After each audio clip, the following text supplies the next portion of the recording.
E roko o kia tau o tō mauri ki runga kia mātou ki runga tēnei whenua, tēnei wā, tēnei wiki kei te heki mai nei. E hara i te mea ko wai haere a Rik Tainui ki te mura o te ahi. Engari, ka tū ia hei māngai mo tāna rahi.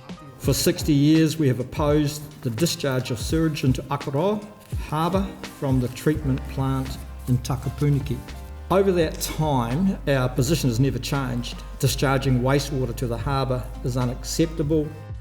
No te wiki nei, i timata ai te kaunihira o tautahi i ngā whakataunga mō te anamata o te whare pupuri Waiparuparu ki Akaroa.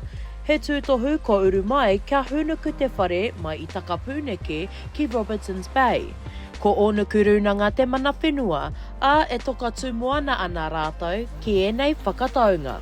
Back in 1820s, right where the current wastewater treatment plant was the original kāinga of Te Maihara Nui. Obviously in 1830 the brig Elizabeth came into this bay with some members of another tribe and basically decimated our tipuna and our whānau on this particular site. So for us at Onuku, this site and Onawi are the two key sites for our whānau. Koinei te wāhi e tū mai ai te whare pupuri Waiparuparu o Akaroa nei.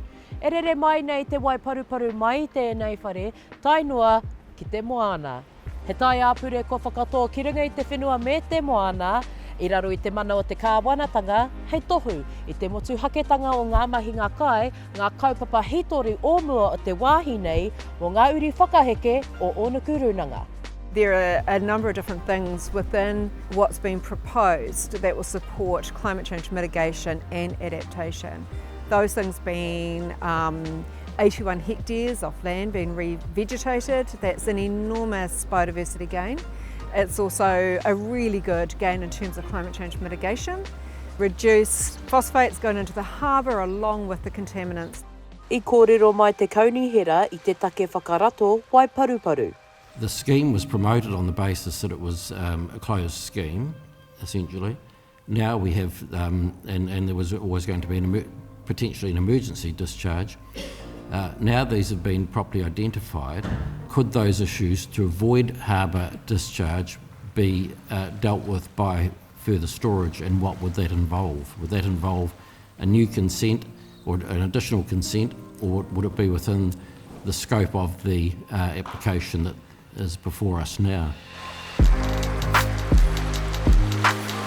Ahakoa ngā pēhitanga o te wā, e manako ana a Tainui, ka marama pū te hāpori nei ki te motu haketanga, ki te tiaki i te taiao. What I'm really hoping is that when the decision is made, that they will be respectful of, as we will be, of the decision that this hearings panel makes. I strongly believe that they will rule in our favour, because after sitting in 4 days of hearings with the council experts, I'm personally convinced that what they've decided, or the plan they've decided to do, will work and work well for Akaroa.